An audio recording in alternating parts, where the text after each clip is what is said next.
আসসালামু আলাইকুম প্রিয় খামারি ভাই ও বোনেরা, সবাই কেমন আছেন? আশা করি আল্লাহর রহমতে সবাই ভালো আছেন। তো আলহামদুলিল্লাহ সুম্মা আলহামদুলিল্লাহ আমি ভালো আছি। তো আলহামদুলিল্লাহ অবশেষে আজকে বাচ্চার কিছুটা পরিমাণ ঠান্ডা কমছে, তবে পুরোপুরি এখনও কমে নাই।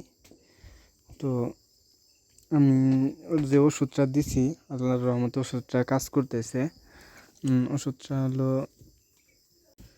ওষুধটার নাম হলো রেসকার। এই যে দেখেন, তো এই ওষুধটা দিছি আমি। আলহামদুলিল্লাহ মোটামুটি ভালোই কাজ করছে। আজকে ঠান্ডা মোটামুটি কমছে কিছুটা, ইনশাআল্লাহ আর 2-1 দিন দিলেই সম্ভবত ঠান্ডার ক্লিয়ার হয়ে যাবে। তো আপনারা দেখে রাখেন, অবশ্যই এই ওষুধটা ভালোই কার্যকর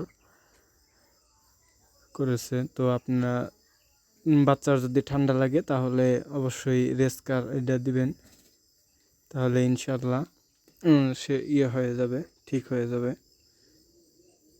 তো দেখেন এই যে আমার মুরগির বাচ্চার অবস্থা। আলহামদুলিল্লাহ মোটামুটি ঠান্ডা এখন তো সারে নাই, এখনও ঠান্ডা আছে, কিন্তু আজকে একটু কমছে ঠান্ডা। সবাই ভালো থাকবেন। আর ভিডিওটা ভালো লাগলে অবশ্যই একটা লাইক করে দিবেন, আর চ্যানেলটা সাবস্ক্রাইব করে রাখবেন।